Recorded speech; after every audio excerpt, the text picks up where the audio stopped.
Eu quero ler alguns versículos com você que nós lemos na semana passada. Eu não vou repetir o que nós falamos na semana passada. A maioria de vocês estavam aqui. Se você não estava, você pode depois entrar no canal da igreja e assistir a primeira parte da ministração, plano e propósito. Hoje nós vamos para a segunda parte, mas eu vou só ler com você os versículos que nós usamos como base semana passada. O primeiro é Isaías 46:10, que diz: desde o início eu faço conhecido o fim, e desde os tempos remotos o que ainda virá. Eu digo, o meu propósito permanecerá em pé, e eu farei tudo o que me agrada. Desde o início eu faço conhecido o fim. Nós lemos também Isaías capítulo 55, versículo 10, que diz: assim também ocorre com a palavra que sai da minha boca, ela não voltará para mim vazia, mas ela fará o que eu desejo, e atingirá o propósito pela qual eu enviei. O que Deus fala não tem contradição. O que Deus fala não tem como ser refutado. E no outro texto que nós lemos por segundo, diz que a palavra que sai da boca dele não volta vazia, porque ele libera uma palavra para um propósito. Então ele liberou a palavra, se tornou um decreto.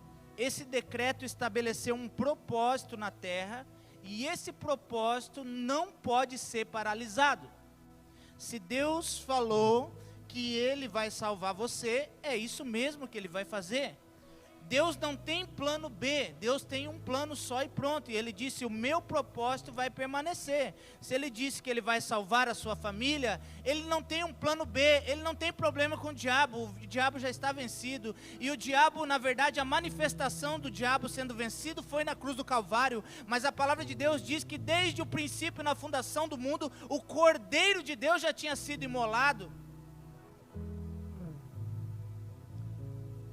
Ou seja, Deus falou, acabou. A palavra dele é um decreto que se torna um propósito que ninguém pode contrariar. Mas nós lemos também Provérbios 19:21, que diz que muitos são os planos no coração do homem, mas o que prevalece é o propósito do Senhor. Então nós entramos nesse aspecto de falar que existem os meus planos e existe o propósito de Deus.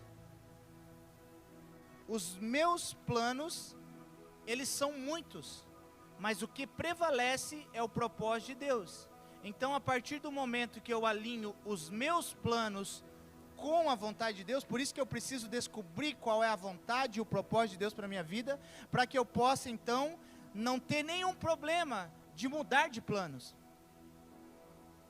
Um dos maiores problemas que nós enfrentamos é que quando recebemos Jesus, eu não sei, mas a impressão que eu tenho como pastor há já muitos anos é que a impressão que dá é que a pessoa recebe Jesus e ela pensa que agora tudo vai dar certo na vida dela. Então ela veio para Jesus e ela conheceu o Rei dos Reis, o Senhor dos Senhores, aquele que pode curar qualquer enfermidade, aquele que pode fazer qualquer milagre. Só que daí ela entra nesse lugar onde ela conheceu um Jesus que é poderoso para fazer qualquer coisa, e ela tenta inserir o plano dela dentro de Jesus. Jesus, eu quero que você me dê um carro agora, me abençoa. Jesus, então, se o Senhor é poderoso mesmo, prospera tudo que eu for fazer agora. E vai fazendo planos. Só que Provérbios 16:1 diz que o coração do homem faz planos, mas a resposta dos lábios vem do Senhor. Então, quando nós não temos essa compreensão que Deus, Ele não é alguém que está com um cartão gold, um cartão ouro, sem limites, caminhando comigo para cima e para baixo como um cachorrinho, e eu levo ele para onde eu quiser, e quando eu chegar em um lugar que eu quiser adquirir alguma coisa, eu digo, Deus, está aqui a conta, paga aí. Enquanto nós não compreendemos isso, nós sofremos. Por quê? Porque daí muitas vezes nós planejamos coisas fora da vontade de Deus. E aí, quando nós planejamos fora da vontade de Deus, a Bíblia diz que o que prevalece é o propósito do Senhor. E aí, muitas vezes por causa disso, nos frustramos. Pensamos que Deus não nos ama, que Deus realmente... eu acho que esse Deus não existe mesmo, acho que esse negócio de igreja é só um negócio para juntar gente, para fazer alguma coisa, mas Deus não existe mesmo. Mas não é. O que está acontecendo é que Deus está frustrando os nossos planos para que nós não venhamos perder o propósito dele. Então nós precisamos discernir que é o que Deus definiu que vai acontecer. Não é o que eu defini, é o que Deus definiu. Quem está entendendo? Então quando eu alinho o meu coração com o propósito de Deus, então todas as coisas cooperam juntamente para o bem daqueles que amam a Deus e que andam segundo o seu propósito. Eu estou no propósito, até a perda é ganho para mim. Eu estou fora do propósito, o ganho é perda. Vocês estão entendendo? Então, o meu plano, ele pode ser inserido dentro do propósito de Deus, se eu alinhar o meu coração com Ele. Então, eu queria começar com você hoje dizendo o seguinte: os planos podem mudar, mas o propósito precisa permanecer.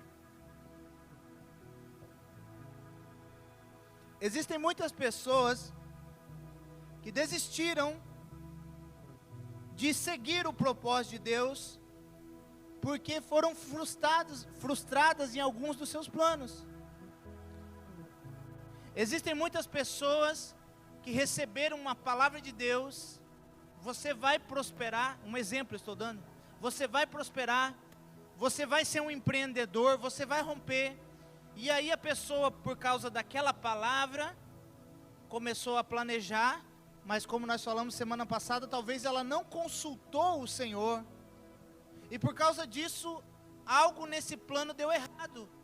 Mas aí quando algo nesse plano deu errado, ela coloca na conta de Deus, e desiste. Coloca na conta da igreja, coloca na conta do pastor, coloca na conta do patrão, coloca na conta do governador, do presidente. E na verdade não é o pastor que precisa mudar, e nem a igreja, e nem o governador, e nem o presidente. O que precisa mudar é o nosso coração, que precisa se inclinar e estar alinhado com aquilo que é propósito de Deus para a nossa vida.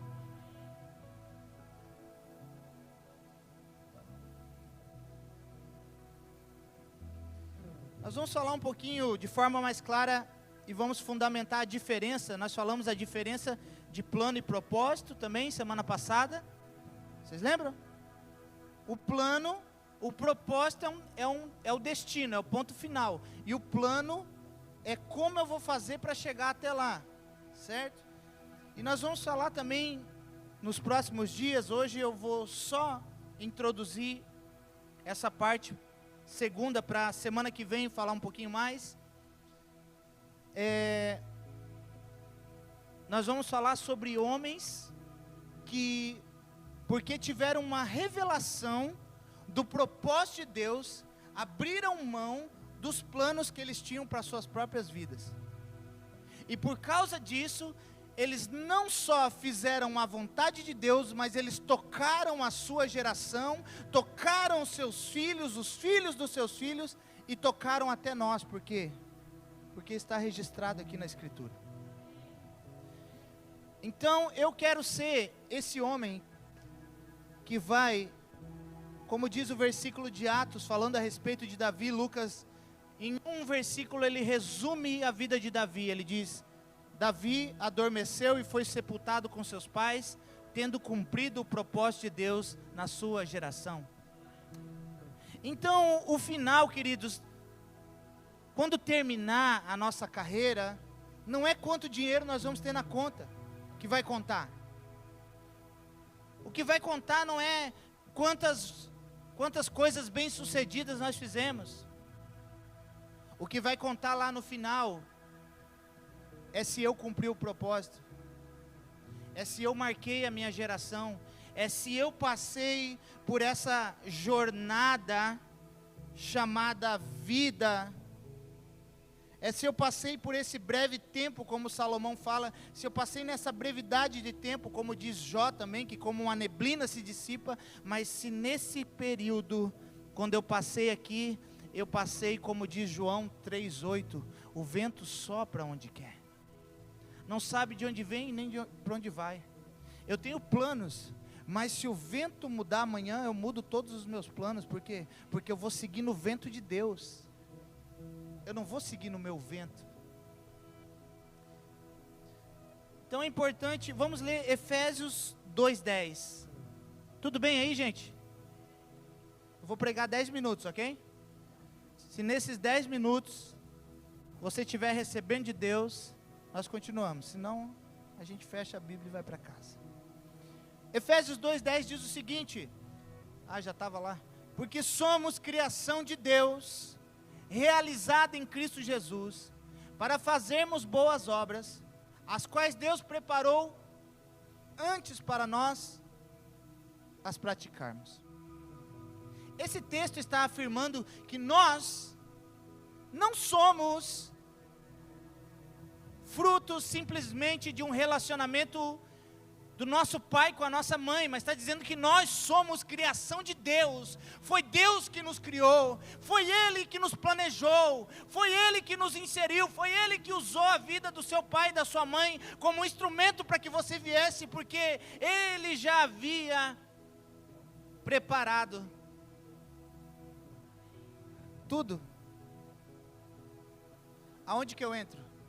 Andar nelas. Porque somos criação de Deus, realizadas em Cristo Jesus, para fazermos boas obras, as quais Deus preparou antes para nós as praticarmos. Ou seja, Deus preparou e deixou preparado, agora cabe a nós praticarmos.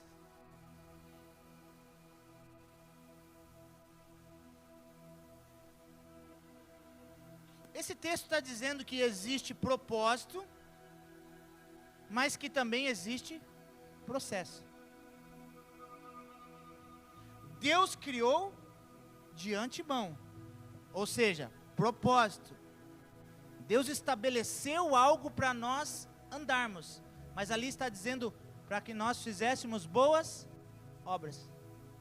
Então isso fala de uma jornada, por mais que aqui está falando sobre fazer, porque a minha crença, o resultado da minha crença é fazer.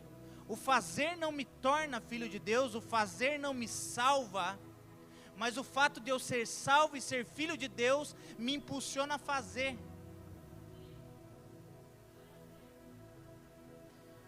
Então existe o propósito, mas existe o processo. O propósito é o objetivo, e o processo é aquilo que eu não quero fazer para chegar no objetivo. Atos 20, 22 e 23. Agora, compelido pelo Espírito, estou indo para Jerusalém, sem saber o que me acontecerá ali. Só sei que em todas as cidades, o Espírito Santo me avisa que eu vou prosperar, sem parar. É isso ou não? O Espírito Santo me avisa que prisões e sofrimentos me esperam. Essa aqui é a última reunião de Paulo com os discípulos. Ele reúne esses discípulos, certo? Que são presbíteros da igreja de Éfeso. Ele manda chamar esses presbíteros, esses líderes que eram discípulos dele, para ele dar uma última orientação. Ele sabia que dali ele não ia mais voltar para falar com eles. Ele disse assim, sabe o que Deus falou comigo? Sabe o que... Amor, pega aqui para mim. Sabe o que o Espírito Santo falou comigo? Segura aí, porque eu não sei. Depois, Jesus. Segura essa carteira aí. Não está na hora.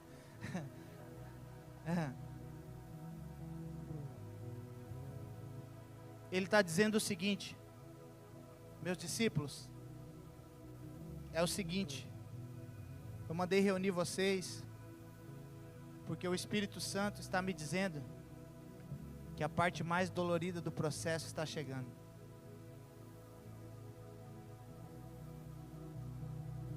Eu não sei o que vai acontecer comigo, mas uma coisa o Espírito Santo me avisou: cadeias e sofrimentos me esperam. Eu não sei se eu vou ser apedrejado,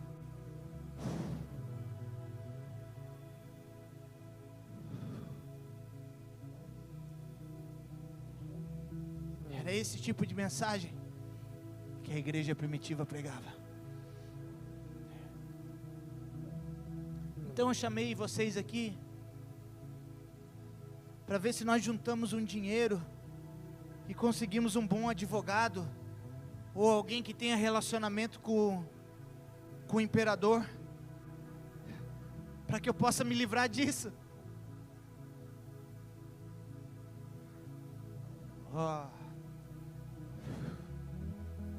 O que ele diz? Versículo 24: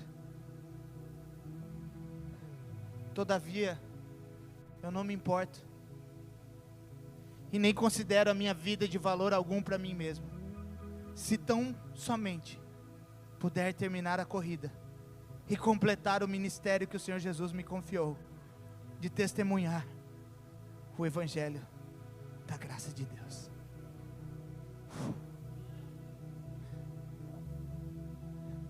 Não estava nos meus planos. Eu vou ter que passar por umas cadeias, eu não sei. O Espírito Santo não me falou, porque o Espírito Santo não fala como vai ser o processo. Então eu não sei se vai ser como Estevão, se eu vou ser apedrejado. Eu não sei se vai ser como Pedro, se eu vou ser açoitado. Eu não sei se eu vou ser decapitado. Eu não sei o que vai acontecer comigo. Mas eu quero dizer uma coisa para vocês, queridos. Eu quero que vocês fiquem firmes, porque eu estou indo para um propósito. Eu tenho uma palavra de Deus. Eu quero que vocês continuem cuidando da igreja de Éfeso, porque não importa nem a morte, nem a vida, nem anjo, nem principado, nada pode me separar do amor de Deus. Eu quero que vocês fiquem firmes, porque eu estou indo para um lugar, mas o Espírito de Deus está comigo, porque eu tenho uma palavra. Então não importa se amanhã ou depois eu for decapitado, se eu for aprisionado, se eu for açoitado, se eu for apedrejado, eu quero que vocês fiquem firmes, porque o que importa para mim não é fazer a minha vontade, não é agradar a minha própria vida, mas é eu cumprir o propósito que Deus deu para mim.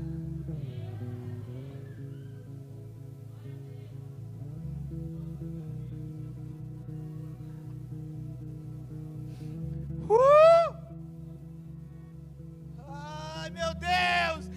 É essa igreja que vai prevalecer a pandemia. É essa igreja que vai prevalecer aos maus dias. É essa igreja que vai prevalecer aos problemas financeiros. É essa igreja que vai prevalecer aos problemas de saúde.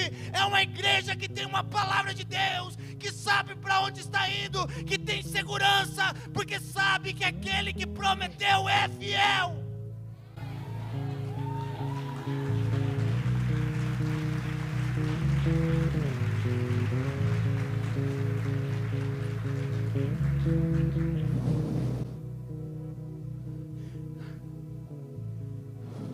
Olha como que disse na Bíblia a mensagem. O mesmo versículo que eu li, não vai ter aí, filho. Mas escuta. Na Bíblia a mensagem, na tradução a mensagem diz assim, mas isso pouco importa. O que mais me interessa é terminar o que Deus começou. A tarefa que o Senhor Jesus me incumbiu, fazer com que todos com os quais me encontre tomem conhecimento da extraordinária graça de Deus. Paulo tem uma consciência de que a vida dele, essa breve vida dele aqui, é insignificante.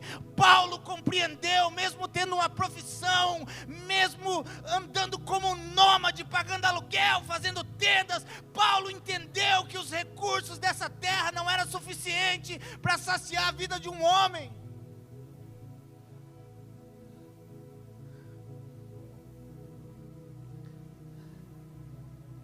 Então, queridos, a existência da minha vida está atrelada a um propósito que é maior que a minha vida. Você não é um acidente.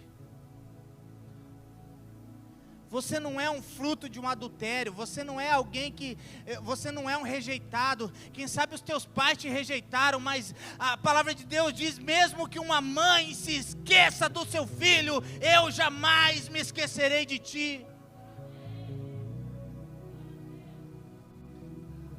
Você não é uma obra do acaso.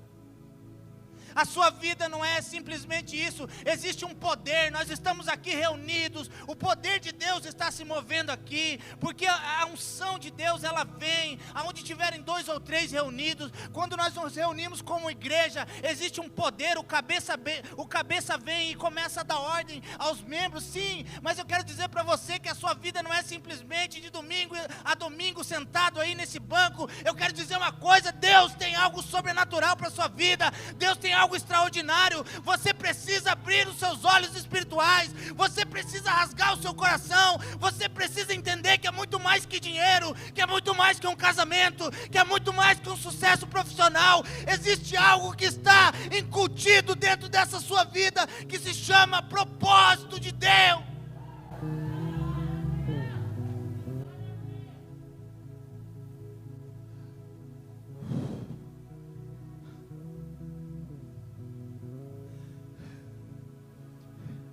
Não me importo e nem considero a minha vida preciosa para mim mesmo, se tão somente eu puder completar a carreira, a corrida que me foi proposta. Eu encontrei com Jesus, eu tive um encontro face a face com Ele, e Ele disse: Paulo, você vai pregar o Evangelho.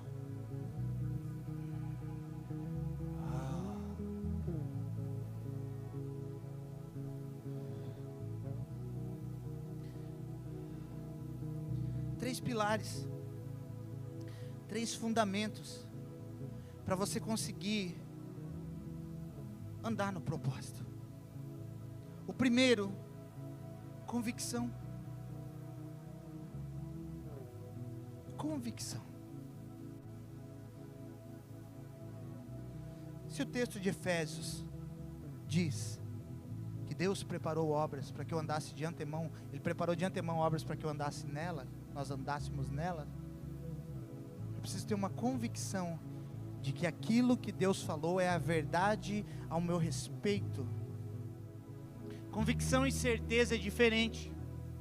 Por mais que nós usamos essas palavras como se elas fossem sinônimos, e até se procurarmos no dicionário, elas vão ter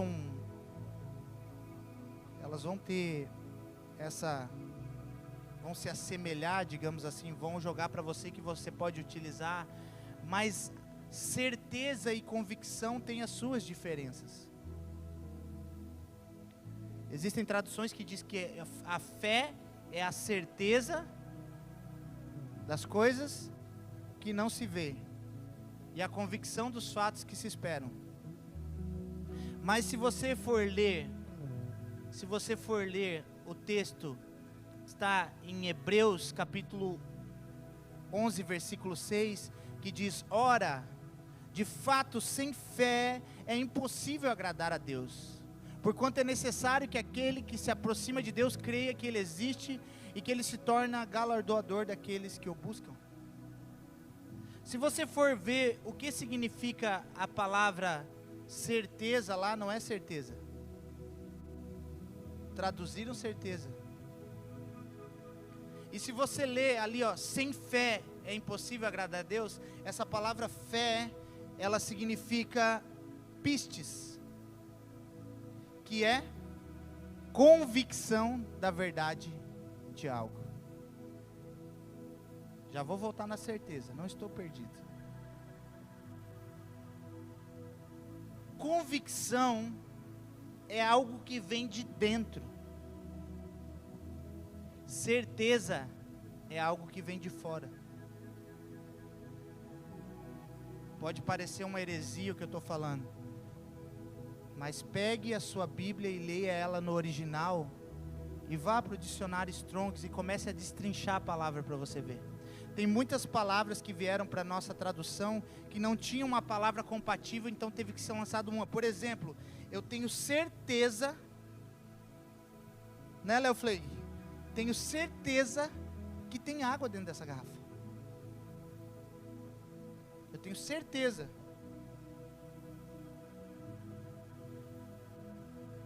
Mas pode ser que eu viro aqui, alguém toma aquela água e quando eu volto, não, mas eu tinha certeza que tinha água aqui. Você já não falou isso? Eu já falei muitas vezes. Eu tenho certeza que eu deixei essa chave aqui. Oh Jesus, misericórdia. Quantos já deram essa? Então a certeza, você tem ela agora e daqui a pouco você pode não ter mais. A convicção não. A convicção, ela vem de dentro. Essa palavra sem fé é impossível agradar a Deus, ela significa convicção da verdade de algo. Uma convicção ou crença que diz respeito ao relacionamento do homem com Deus e com as coisas divinas. Geralmente com a ideia inclusa de confiança e fervor. Um fervor santo nascido da fé e unido com ela. Relativo a Deus, essa palavra pistes, da fé ali, quer dizer que é a convicção de que Deus existe, que Ele é o Criador, o governador de todas as coisas, o provedor e o doador da salvação eterna em Cristo. Então a convicção é algo que está dentro de você. A convicção é algo que não tem como arrancar, assim. Vocês estão entendendo? Pô, mas eu tinha certeza que 3 vezes 3 era 10, mas aí veio alguém que estudou mais do que eu e disse que 3 vezes 3 é 9 e me provou. Acabou a certeza. Quem está comigo aí? Então, queridos, a convicção, ela fala de princípios, de ideais, de concepções, de valores. A certeza fala de uma afirmação de algo certo. Por exemplo, esse tênis é branco. Certeza, ele é branco. Está aqui. Você está afirmando algo. A convicção é diferente. A convicção é algo que é gerado dentro de você. São princípios, valores. Então por isso, sem convicção é impossível ir para o propósito de Deus. Sem convicção. Não adianta. Se eu não tiver convicção, pode vir o apóstolo mais ungido do mundo para liberar uma palavra sobre a minha vida. Pode se fazer uma cadeia de 80 pessoas jejuando por mim, por 21 dias, orando, Deus abre os olhos do Fabiano. Se eu não tiver convicção de que Deus existe, e que Ele é o meu recompensador, o meu galardoador, a minha vida, a minha recompensa, o que eu preciso está nele. É uma convicção.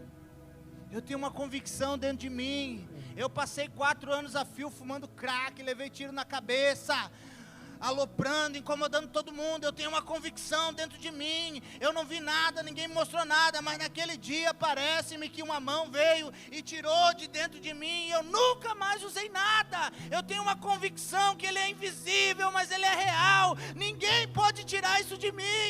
Ninguém pode dizer, Fabiano, mas agora está diminuindo e a economia. Ninguém pode falar isso para mim, porque eu tenho uma convicção dentro de mim que Deus existe, que Ele é o meu galardoador, o meu recompensador.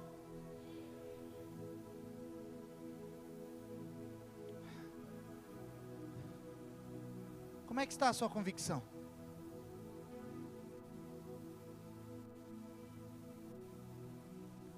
Aí quando você tem convicção, seguirei até o fim, seguirei até o fim, seguirei até o fim. Se eu não tiver convicção, te seguirei até o fim. Seguirei. Pô, não vem o fim desse culto. Seguirei até o fim.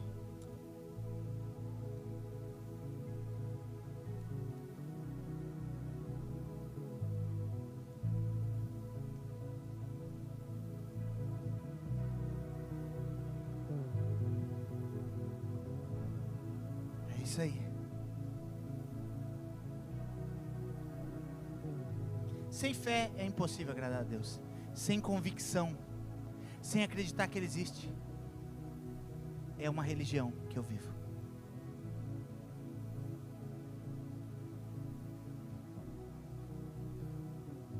Passa domingo, passa outro domingo, eu continuo com os mesmos pecados, com os mesmos gritos, com as mesmas inconsequências,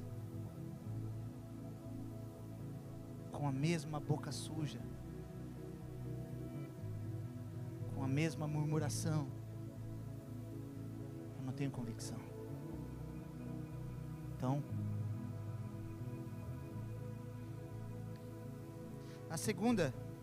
segundo fundamento é tempo. Eclesiastes 3:1 diz que tudo tem o seu tempo determinado e há tempo para todo propósito debaixo do céu. Ok? Tudo tem o seu. Vamos lá? Quem está comigo aqui hoje? Tudo tem o seu. Tudo tem o seu tempo.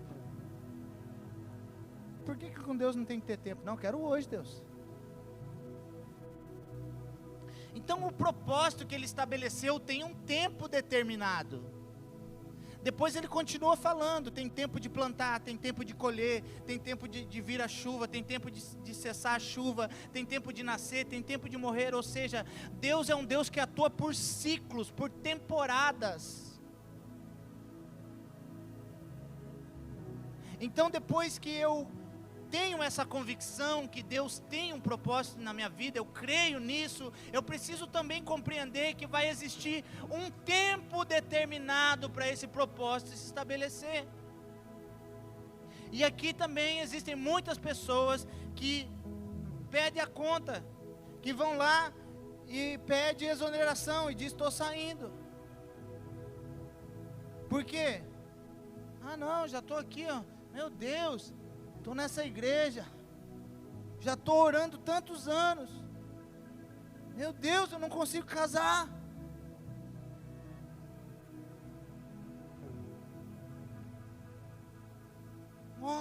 E lá fora tem um monte de gente mandando WhatsApps, me chamando para sair. Todo propósito tem um tempo. Casamento está no propósito de Deus, sim ou não? Está no propósito de Deus, sim ou não? É o primeiro. Primeira instituição de Deus. Mas tem um tempo.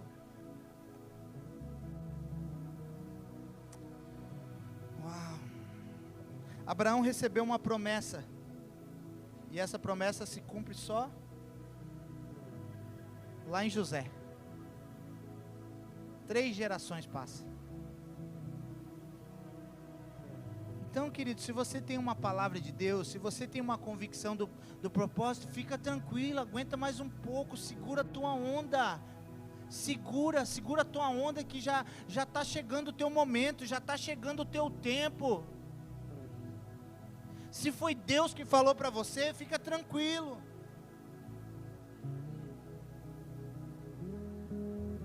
Nada acontece da noite para o dia.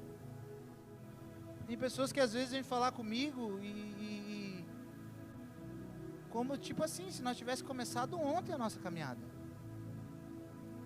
Mas eu não entendo, como é que fez tal negócio lá? Não é, querida, eu já tô 18 anos. Você está até 3 meses. Nem no aspecto do cotidiano natural é assim, pô.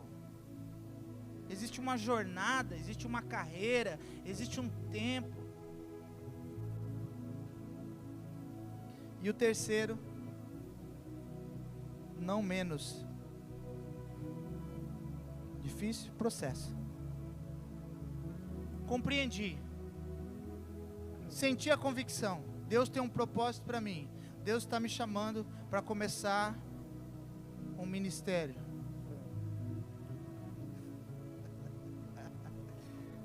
Hoje eu estou bem pontual no que eu estou falando. Vai ter um processo. Paulo na despedida falou o quê? Eu estou indo para ser preso, para sofrer. Processo. Olha o que diz 2 Coríntios 4. Falando sobre processo. De todos os lados somos pressionados. Eu tenho um propósito de Deus. Eu estou esperando no tempo de Deus. O que vai acontecer comigo? Processo. Como é que é o processo? De todos os lados somos pressionados, mas não desanimados. Ficamos perplexos, mas não desesperados. Somos perseguidos, mas não abandonados. Abatidos, mas não destruídos.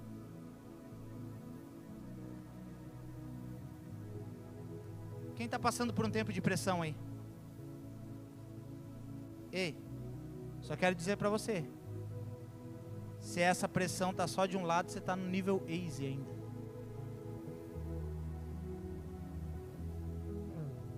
Ei, eu queria dizer para você que você não vai passar por isso, mas tem dias que a pressão vem de todos os lados.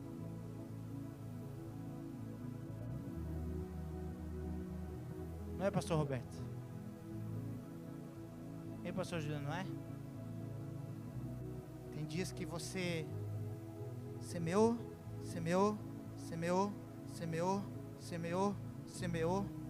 e a Bíblia diz que o maligno vem arrancando.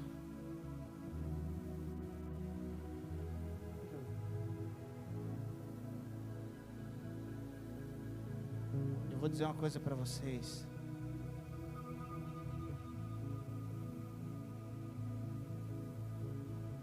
Pelo menos uma vez por mês,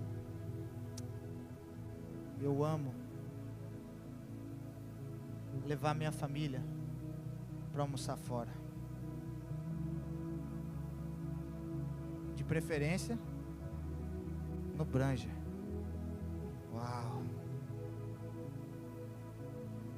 Para quem gosta de um espeto corrido sabe do que eu estou falando. Na região da Palhoça.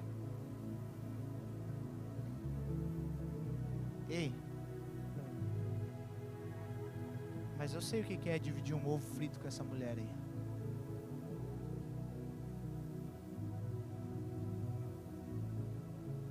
O problema é que muitas vezes nós queremos estar no topo do palácio, mas não queremos estar na coparia do rei.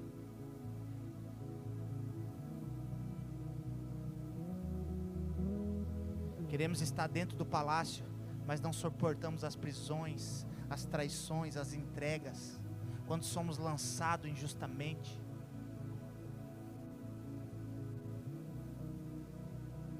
E eu tenho declarado, cara, essa criança que está vindo, ela vai ser tão abençoada, porque ela está vindo para viver em uma nova estação. Joy, alegria, uau! Mas você tem que saber que existem dias que vai ser pressão de todos os lados. É um boleto daqui, é um irmão dali que não te compreende, fica emburrado, birrento, que meu Deus do céu, igual diz Hebreus 5, já era para semestre, daí você tem que ir lá ensinar o beabá de novo. Tem dias que você pensa, bah, Deus, bem que eu podia ter continuado lá nas vendas, ganhando meus 5 mil, 6 mil por mês, aleluia, glória a Deus, uau, minha esposa ganhando seus 4, 5 mil, sem ter que se incomodar. pressão vem. Mas a Bíblia diz que nós somos pressionados, mas não desanimados.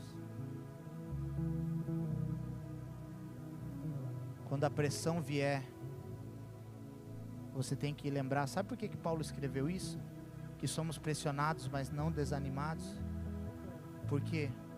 Porque o próprio Jesus falou: no mundo vocês terão aflições.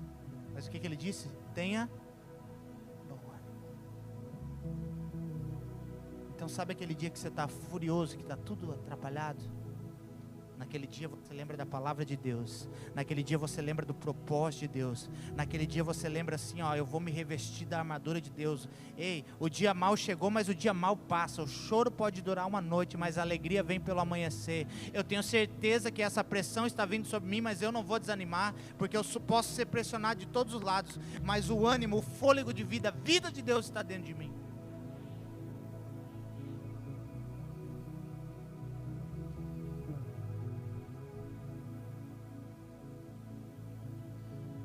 Eu quero deixar só esses 3 com você hoje. E semana que vem nós vamos começar a falar de alguns homens que descobriram o propósito de Deus e abriram mão dos seus próprios planos para poderem seguir a vontade de Deus. Eu queria dizer uma coisa para você agora, quando nós vamos encerrar. Quem sabe você está pensando, pô, mas pastor, eu não descobri ainda o propósito de Deus para a minha vida. Fica tranquilo. Você está no lugar certo, com as pessoas certas. Sabe qual é a melhor maneira? Porque qual que é o propósito de Deus para nós, coletivo? João 14:12 diz o seguinte: Jesus disse: aquele que crê em mim fará as obras que eu faço, e ainda maiores do que essa, porque eu vou para o Pai. Então o propósito que Deus tem para nós como igreja é um propósito de fazer obras maiores, ou seja, é um propósito de alcançar gerações, é um propósito de tocar a vida de pessoas, de exercer a continuidade do ministério de Jesus, de ver pessoas sendo curadas, de ver casamentos sendo restaurados, de ver pessoas sendo libertas. Esse é o propósito de Deus para nós como igreja. Como que eu vou descobrir qual é o meu propósito específico? Eu vou me inserir no propósito coletivo.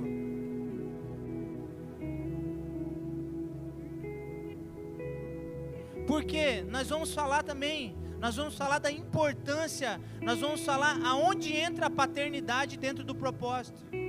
Nós vamos falar da vida de Jacó. Por quê? Presta atenção. Eu e você, a Bíblia diz, estávamos lá no império das trevas.